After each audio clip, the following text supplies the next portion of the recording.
This channel does not promote any violent, harmful, or illegal activities. All content provided by this channel is meant for an educational purpose only. সকাল 10টা মানেই 10টায় 10 খবর on the স্পটে। আমাদের রিপোর্টারদের সঙ্গে কথা তো হবেই, তাদের কাছ থেকে জানবো এই মুহূর্তের সমস্ত বড় খবরের লাইভ আপডেট। তবে শুরুতে 10টি গুরুত্বপূর্ণ খবর এক ঝলকে। দিল্লিতে প্রবল ধোঁয়াশা, বন্ধ স্কুল, দূষণ রোধে একগুচ্ছ নির্দেশিকা। দিল্লির সব প্রাথমিক স্কুলে অনলাইনে হবে ক্লাস, প্রয়োজন নেই এমন নির্মাণ কাজও বন্ধ রাখার সিদ্ধান্ত। BS3 এর নিচে থাকা পেট্রোল গাড়ি চলাচলও নিষিদ্ধ। রাজধানীতে নিয়ন্ত্রণ করা হবে বাস চলাচল। ভেনারে এয়ার কোয়ালিটি ইন্ডেক্স 35। দিল্লি ফিরে মনে হচ্ছে গ্যাস চেম্বারে ঢুকেছি। দেশের রাজধানীতে বায়ু দূষণ নিয়ে উদ্বেগ প্রিয়াঙ্কা গান্ধী। দিল্লিকে এই পরিস্থিতি থেকে মুক্ত করতে একসঙ্গে সমাধান সূত্র খুঁজতে হবে, মত কংগ্রেস নেত্রীর। নতুন করে তপ্ত মণিপুরের বিভিন্ন জেলা। জিরিবাম, পশ্চিম ইম্ফল, বিষ্ণুপুর সহ একাধিক জেলায় ফিরল আফস্পা। 6টি থানা এলাকায় আফস্পা বলবৎ। দুই গোষ্ঠীর সংঘর্ষের জেরে ফের অশান্ত মণিপুর। বেশ কিছু মহিলা ও শিশুকে অপহরণের অভিযোগ। বেসরকারি বাসে কমিশন প্রথা তুলতে চায় রাজ্য সরকার, বিরোধ বাস মালিকদের। কমিশনের প্রথা তুলে দিলে অনেকে কাজ হারাবেন, গণপরিবহন ব্যবস্থা ভেঙে পড়বে, দাবি বাস মালিক সংগঠনগুলির। বেপরোয়া গাড়ি চালাতে গিয়ে কারো মৃত্যু হলে চালকের বিরুদ্ধে খুনের মামলা, হুঁশিয়ারি রাজ্যের। রাজ্যে স্বাস্থ্য পরিষেবা আরও মসৃণ করতে উদ্যোগী রাজ্য। স্বাস্থ্য সাথীতে বেড কত প্রতি মুহূর্তে ডিসপ্লে বোর্ডে আপডেটের নির্দেশ। বেসরকারি হাসপাতাল, নার্সিংহোমগুলিকে বসাতে হবে ডিসপ্লে বোর্ড, যাতে রোগীকে নিয়ে গেলে ভর্তি এবং স্বাস্থ্য সাথীর সুবিধা পেতে কোনো সমস্যা না হয়। শহরে দুর্ঘটনা ঠেকাতে একগুচ্ছ পদক্ষেপ নবান্নের। একই এলাকায় একাধিক স্কুল থাকলে একসঙ্গে ছুটি নয়, 10 বা 15 মিনিটের ব্যবধানে ছুটি দিতে হবে, সিদ্ধান্ত নবান্নের। এ ব্যাপারে শীঘ্রই স্কুলগুলির সঙ্গে বৈঠকে বসবে নবান্ন। পার্কিং লটে বচসা ব্যবসায়ীকে মারধরের অভিযোগ, গ্রেফতার 7। শালিমার স্টেশনে আক্রান্ত ভিন রাজ্যের যাত্রী। মুম্বাই যাওয়ার জন্য পরিবারের সঙ্গে স্টেশনে পৌঁছলে হামলা। পার্কিং এর নামে মোটা টাকা চাওয়ার অভিযোগ দুষ্কৃতীদের বিরুদ্ধে। টাকা দিতে না চাইলে ব্যবসায়ীকে লোহার রড দিয়ে মেরে মাথা ফাটিয়ে দেওয়ার অভিযোগ। তদন্তে হাওড়া সিটি পুলিশ। ফসল বিমার প্রিমিয়াম দিয়েও মিলছে না শস্য বিমার টাকা। অভিযোগে সরব বাঁকুড়ার জয়পুরের 92 জন কৃষক। প্রায় 6 মাস ধরে সমবায় সমিতি, স্থানীয় কৃষি দপ্তর, ব্লক প্রশাসনের দ্বারস্থ চাষিরা। পাল্টা সমবায় সমিতির দাবি, বীমা সংস্থা কৃষি দপ্তরকে জানিয়ে তারাও কোনো সদুত্তর পাচ্ছেন না। ডলারের তুলনায় টাকার দামে সর্বকালীন পতন। ডলারের তুলনায় টাকার মূল্যে দাঁড়িয়েছে 84.43 টাকা। ট্রাম্পের প্রত্যাবর্তনের পরই চাঙ্গা হয়েছে মার্কিন বাজার। তারই প্রভাব পড়ছে টাকার দামে, মত ওয়াকিবহাল মহলের।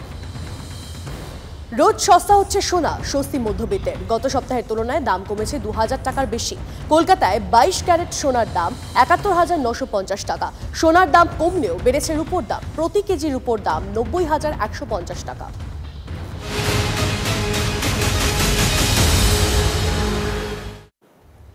আর এই মুহূর্তে দাঁড়িয়ে বড় খবরে নজর রাখতে হচ্ছে। ট্যাব কেলেঙ্কারির জাল ছড়িয়ে রয়েছে গোটা বাংলায়। আর এবার চোরের উপর বাটপারি কিভাবে হয়েছে জানেন? ট্যাব কাণ্ডে ধৃত 5 জনের পরিবারের কাছে ফোন গেছে। ফোন তো গেল, কিন্তু ফোনে কি বলা হলো? ফোনে দাবি টাকা দিলেই মিলবে জামিন। আমি কথা বলতে চাইবো আমাদের প্রতিনিধি মনতোষ এই মুহূর্তে রয়েছেন আমাদের সঙ্গে। মনতোষ, ঠিক কি বলা হলো তাদেরকে এবং তারা নিজেদের পরিচয় বা কি দিয়েছে?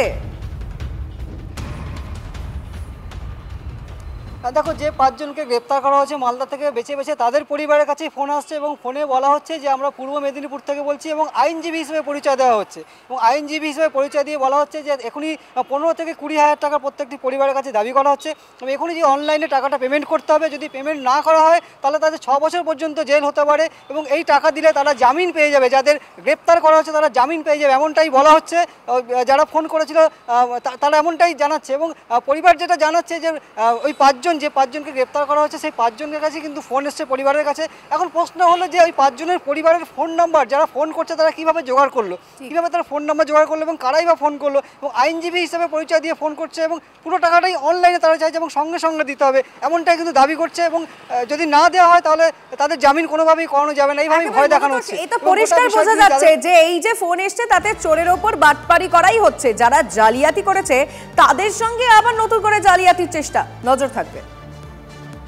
ফোন করেছিল মেদিনীপুর থেকে, স্যার যে 16,000 টাকা পাঠান, আপনার সঙ্গে সঙ্গে বেল করে দিব।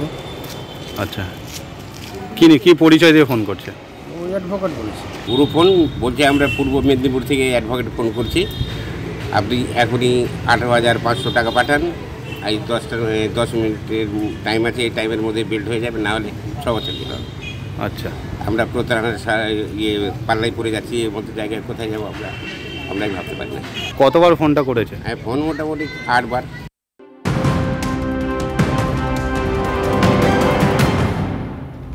এই মুহূর্তে আরো একটা ব্রেকিং নিউজ দিয়ে আপনাদের। রোগী পরিষেবা নিয়ে অনিয়ম বরদাস্তে নারাজ রাজ্য।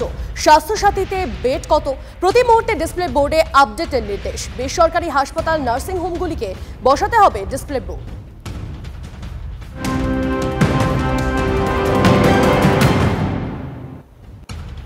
এই মুহূর্তে আরেকটা খবর দিয়ে আপনাদের। শিয়ালদহ বনগাঁ শাখার অশোকনগরের ট্রেন অবরোধের জেরে ভোগান্তি, লাঠিচার্জ করে অবরোধ তুলে দিল পুলিশ। ছবি দেখাবো আপনাদের। বনগাঁ মাঝেরহাট লোকালের যাত্রাপথ কাটছাট করায় এই ক্ষোভ যাত্রীদের, এবং দেখতেই পাচ্ছেন আপনারা টিভিএন বাংলা এক্সক্লুসিভলি আপনাদেরকে দেখাচ্ছি। সেখানে লাঠিচার্জ করা হয় রীতিমতো। দীপঙ্কর আমাদের প্রতিনিধি আমাদের সঙ্গে রয়েছেন, দীপঙ্করের সঙ্গে কথা বলবো। দীপঙ্কর, এই মুহূর্তে পরিস্থিতি কি সেখানকার? পরিস্থিতি ধীরে ধীরে স্বাভাবিক হচ্ছে। ট্রেন চলাচল যাতে করতে পারে সেই জন্য জিআরপি উদ্যোগ নিয়েছিল এবং সেই উদ্যোগে সাধারণ মানুষকে বোঝানোর চেষ্টা করছিল এবং যাত্রীদের বোঝানোর চেষ্টা করছিল।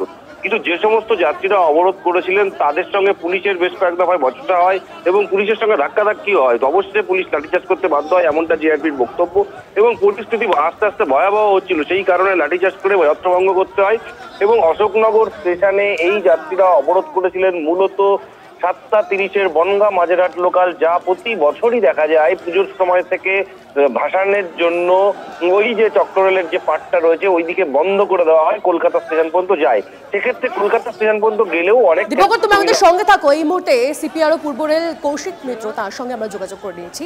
কৌশিক বাবু, শিয়ালদা বনগাঁ শাখায় অশোকনগরের ট্রেন অবরোধ এবং তার জেরে ভোগান্তি, রীতিমতো দেখা যাচ্ছে যে জিআরপি তাদেরকে লাঠিচার্জ করতে হচ্ছে। পরিস্থিতি কি এখন স্বাভাবিক হলো? পরিস্থিতি স্বাভাবিক হয়েছে 9:33 এবং ট্রেন মুভমেন্টও স্টার্ট হয়ে গেছে। যে লোকাল ট্রেনগুলি দুটোই দাঁড়িয়ে ছিল, বনগাঁ থেকে মাঝেরহাট এবং আরেকটি আপ লোকাল, সেই দুটোই ছেড়ে গেছে। অশোকনগরে এখন এই স্টেশন উঠে গেছে।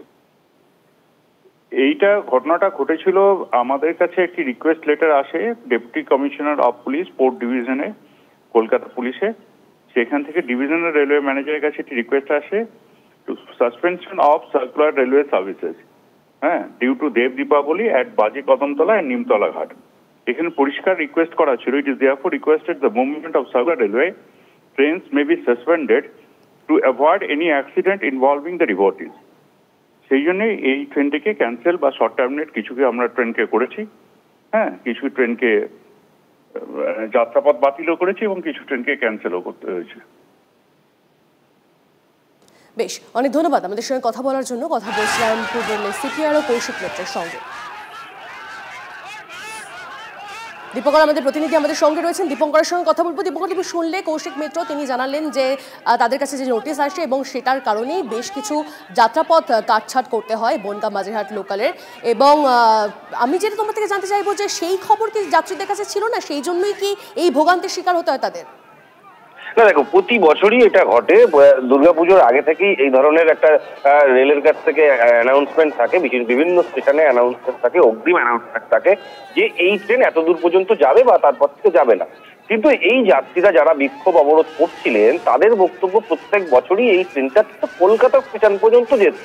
কিন্তু এই যে সিপিআরও বললেন যে বাজে কদমতলা ঘাট বা নিমতলা ঘাট, সেইগুলোর আগে কলকাতা স্টেশন পর্যন্ত কিন্তু বনগাঁ থেকে যেতে পারতেন।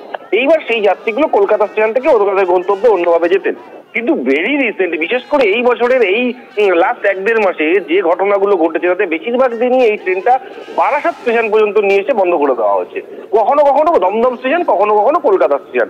এই যে বারাসাত স্টেশন থেকে ভোগান্তি পেতে হচ্ছে, বারাসাত স্টেশন থেকে অন্য ট্রেন ধরে যেতে হচ্ছে, এই ভোগান্তির জেরেও কিন্তু তারা রেল দপ্তরকে বারবার জানিয়েছিলেন যে এইটাকে অন্তত কলকাতা স্টেশন পর্যন্ত নিয়ে যাওয়া হোক। কিন্তু তারপরেও যখন কলকাতা স্টেশন পর্যন্ত নিয়ে যাওয়া হয়নি, তার পরিপ্রেক্ষিতে কিন্তু যাত্রীরা একত্রিত হয়ে বিক্ষোভ দেখাচ্ছেন। কিন্তু বিক্ষোভেরও বিষয় সেটা মারাত্মক আকার নেয়। পুলিশের সঙ্গে বচসা, ধস্তাধস্তি, অন্য যে সমস্ত যাত্রীরা যাদের গন্তব্যে যেতে চান তাদের সঙ্গে বচসা, এই সমস্ত নানাবিধ হওয়ার পরে পুলিশ লাঠিচার্জ করে এবং অবরোধ উঠে যায়। বেশ বেশ, ধন্যবাদ দীপঙ্কর।